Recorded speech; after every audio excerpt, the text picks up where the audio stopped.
DJ Kush, Harrisburg 717. Get your motherfucking weight up, nigga. Everything was beautiful and nothing hurt at all. Nothing hurt. Everything was beautiful and nothing hurt at all. Nothing hurt. Nothing hurt. Look, when I was born, my heart stopped beating. First time I saw my... All right, my name is Jabee.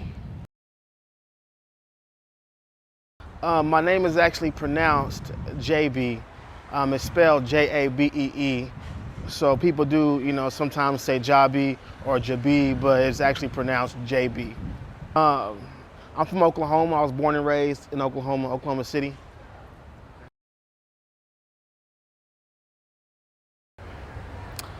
The music scene in Oklahoma City is, I think right now, it's probably the best it's been in a long time. If you think about, festivals and people actually coming out and stuff like that, especially for hip hop. I've been doing hip hop there for years and years and years when there really was no hip hop scene. And I think now, we have our own hip hop scene. We have, like any given night, you can have 2-3 hip hop shows going on at the same time, and they all be, great shows. So I think right now it's just picking up and continue to grow. So I'm excited about it. I think I bring to hip hop definitely a different story, because I am from Oklahoma City, and there really isn't an urban inner city representation, that people get to see as much as they see other things in Oklahoma. Like, for instance, being here in DC, people always say, like, do y'all still, ride horses and people live in teepees and stuff like that, but that's not the case at all. It's like,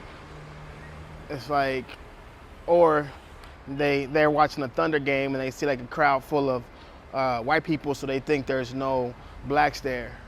So I think I bring that to hip hop, a different representation of where I'm from and what it's like to be there. I also think I just bring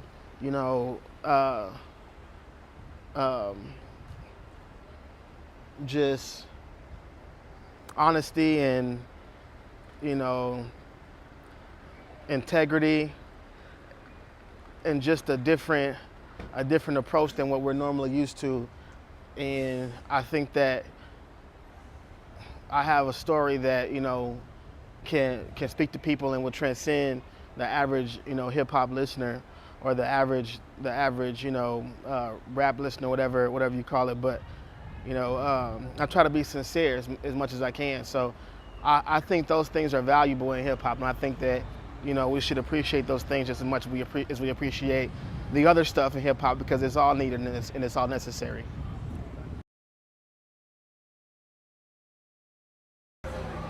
Really, I was just in the studio, and I was actually in Tucson at the time, and I was just thinking about, because a lot of stuff was happening back home at that time with my family and just different things, and my sister, and just where I'm from, things were happening, going on with my friends, and I wanted to just kind of talk about it and touch on different things as much as I could, but also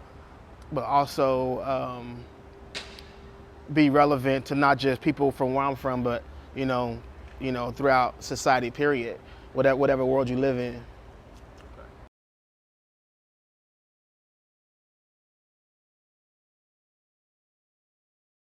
It's just right now we just got a track.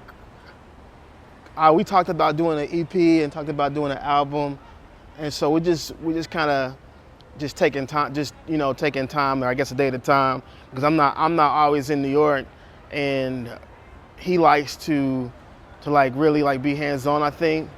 So I've gotten the most work done for it so far when I'm in New York. So I don't want to say it's going to be an EP or a project right now. It's just a track. We'll see how it goes. When we started on it, I didn't even want to put an album out, and so he got an album coming out. Then he has another, I think, coming out with Crooked Eye and some more stuff. So he's always really, really busy. So I'm just grateful to have the time that I have with him, and that he actually makes time for me whenever I'm around. So, and I don't want to wear out my welcome, and I want to just be smart that way. If it's a track, I'm grateful for that. If it's more, then we'll proceed with whatever happens. But right now, it's just a track. So.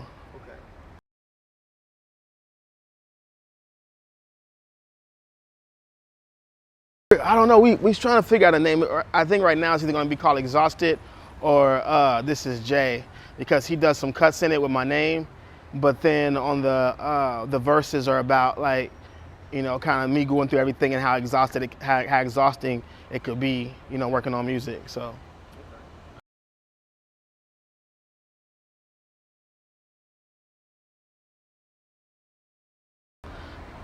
The most injustice, I think, is probably, man, there's so much. I think the lack of value that this country has placed on not just black lives, but black culture, black history. And, I think that, I think that's an injustice in itself. If they respected us as a people, if we got respect as a people, if we got respect for our culture and for what we bring to the table, then a lot of that stuff, wouldn't happen.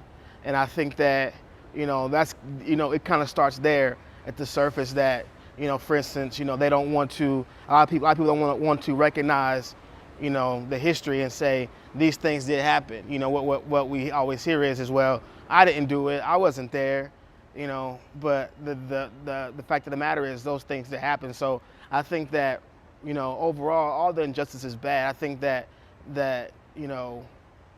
if they valued if people would value who we are as black people and who, what our culture has done for not just pop culture, but for America, period, then, that would,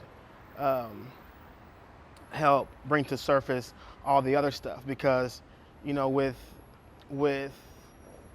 and I'm sorry if I'm going too long, but if, like, for instance, like police brutality and things like that,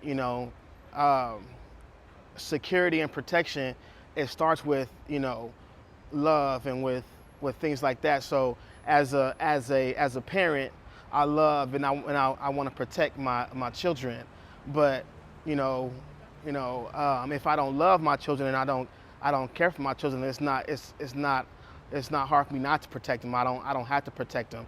I don't have to protect somebody that I don't love and I don't care about. So if a police officer gets to a scene of an incident or whatever, if they see a person or a black kid or a black person and they see somebody they love and they care about, then their automatic reaction will be to be a security and protect that person, as opposed to that person being a threat or a thug or somebody like that. And I think all of that starts with the fact that they don't honor and respect us. They don't honor and respect our culture and who we are as people. They see us a certain way. So when they pull up on a kid and they see a kid, they don't see somebody they want to protect, they want to love like they're supposed to. They see whatever they think they are, a thug or whatever. So I think it starts with that. It starts with honor, it starts with love, and it starts with just really recognizing us as real people and not just black people, but somebody that they want to love and protect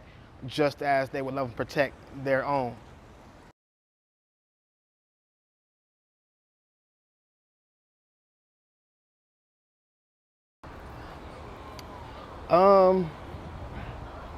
I think the incident with NAACP and with, I know you're talking about Rachel Dolezal. I think that, first of all, I think that she's somebody who needs help mentally. I think that it's wrong to teach your children to lie, which is what it sounds like she's been doing. I have friends who are white or and of different races that have black children that they're raising, and they don't consider themselves black because they have black children. That doesn't make you black. That doesn't make you black. I think that it lessens the value of the black woman, like my mom, who's a black woman. It lessens the value of who she is and who she is as a person, and it lessens her worth for everything she's had to deal with and endure over the years. For somebody who's not black to be able to come and say, okay, I can put this on today, and when I get done, I can take it off, you know. And it's not fair to black women. It's not fair to black people, period, because, you know, we don't have the capability to do those things. You know, I think it just goes to show that, you know, whenever you white, you can do whatever you want to do, you know, and that's sad because not only is she doing it, but you see black people coming out in support of it, like, oh, well, she's done, you know, tremendous work for us. You know, that's like that doesn't matter. Like that doesn't give you a right to take on the identity or impersonate people. You know, I have people who are white who have helped me, you know, most of my life, and they done that being white people. They didn't have to do it, you know. They did it being white, not pretending to be black like me. And whenever I recognize that and I see somebody who's like, you know, who I, for instance, if I'm around somebody and they're one way, but when they get around me, they talk all hip hop, and I'm like, nah, that's, you know what I'm saying? Like that's, like, it rubs me the wrong way. I don't want to be around them. So I think that it lessens the value of black women. Definitely, I think that it's disrespectful. I think that the woman needs help. And I think that if we really truly look at the history of the NAACP, what have they done for black people, you know, and for years, you know what I mean? And not that they haven't done anything, but what have they done, you know? And where are they? Where are they in your life? Where are they in my life, you know? And that's the real true root of it to me is that if you look at, you know, who we are as a people, who we are as a core, as black people, then we can allow somebody to come in as an imposter and say, you know, just because I have black kids or I've helped some black people, then, you know, I'm just like you. That's not true. Because when I wake up in the morning, I'm black. When I go to bed at night, I'm black, and I can't take it off, you know, and I can't be white. That's like me wanting to say tomorrow, you know, I feel like I'm a Smurf, so I'm gonna be a Smurf. And you know what I mean? Like it's fake, it's not real. So I just think that hopefully she'll go away, you know, and it's aggravating. I mean, if you think about Spokane, Washington, you know, like it's so small, you know, and there are so many other things going on in our country, period, to be worried about some white woman in Spokane, Washington.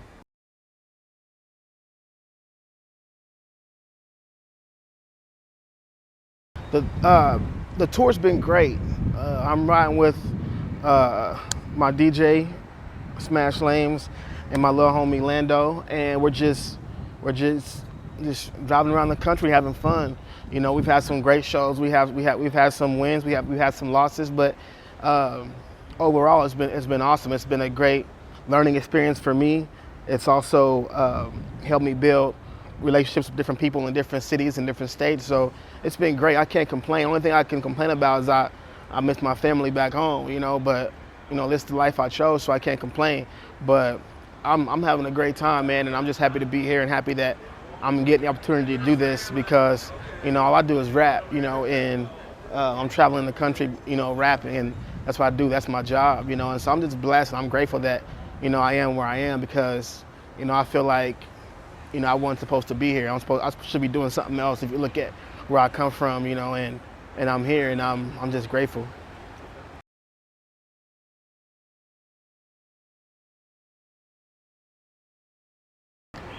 The biggest misconception of myself probably is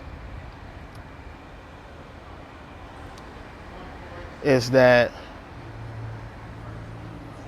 I'm always confident, probably, especially back home, you know, because I do so much and I'm always in people's faces or I'm always this place or that place or whatever.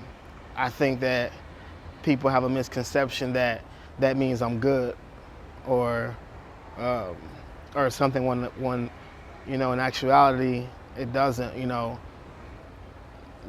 I get tormented like everybody else in my head, and I go through everything that everybody else goes through. So I think from strangers it doesn't really bother me because they don't know me, but when that misconception comes from family and friends who know me, then that's when it really hurts, you know what I'm saying? So I think that's probably the biggest misconception is that. I just want people to know that I just, love being here, and I'm grateful for every day, and that I'm grateful that I have the opportunity to speak and share my story with people, and I hope it reaches more and more people. So. Everything was beautiful and nothing hurt at all.